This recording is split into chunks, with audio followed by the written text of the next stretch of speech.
house or... Crack is a plague of the inner cities in this country, and that's been especially true in Detroit.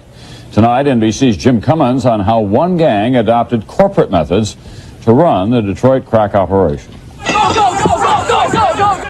The most that I ever remember we having was maybe 22 or 27.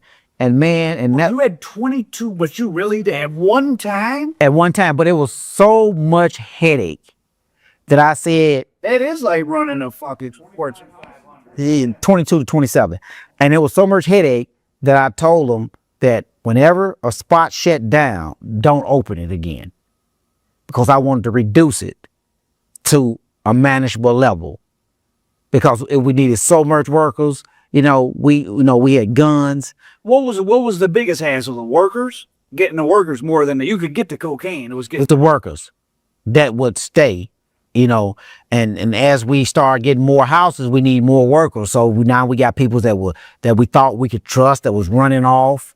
And again, just the availability of cocaine. Plentiful. It was plentiful then. It was coming in heavy. You had people like me was street sellers. Then you had people like Perry, Wood, Twin, and on was You ever interact with Demetrius Holloway or Maserati Rick or anything? No. Only interaction that I never had any action with Demetrius Holloway, but my twin brother was locked up with him. Oh, in the feds. In the feds. And my twin brother also hung with Maserati Rick on the street. Maserati Rick used to come to my store all the time.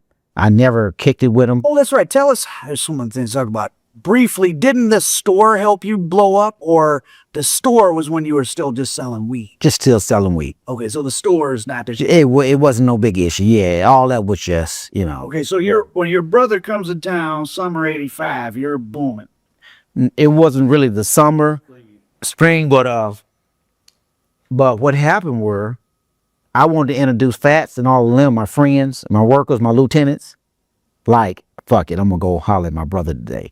Hit everybody up. Look, fellas. Now, mind you, this saying you're what, 22? Your lieutenants are what, 17, 16? 15, 16, 17. You say my lieutenants were 15 or 16? Yeah, lieutenants was 15, 16, 17 years old. I would hit all of them up and say, hey, man, meet me on No Deal. I'm going to introduce y'all to my brother. So that's all I thought I was doing. So when they come over, they was talking about business at the time. Like, hey, man, I got this money on me right now. You want me to give it to you? Yeah, how much is it? $9,500.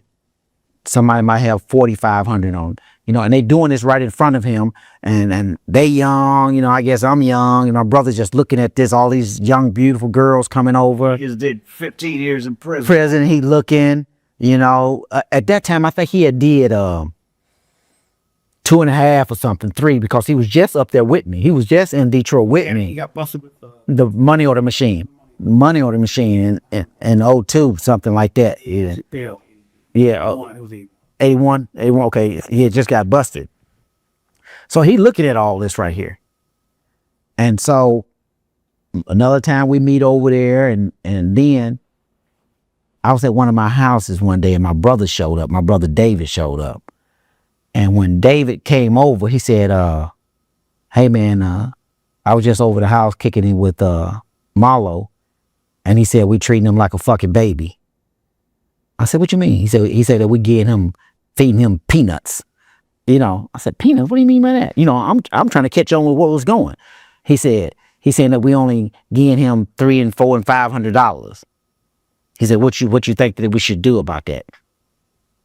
I said, well, whatever you need, just tell me. I give it to him.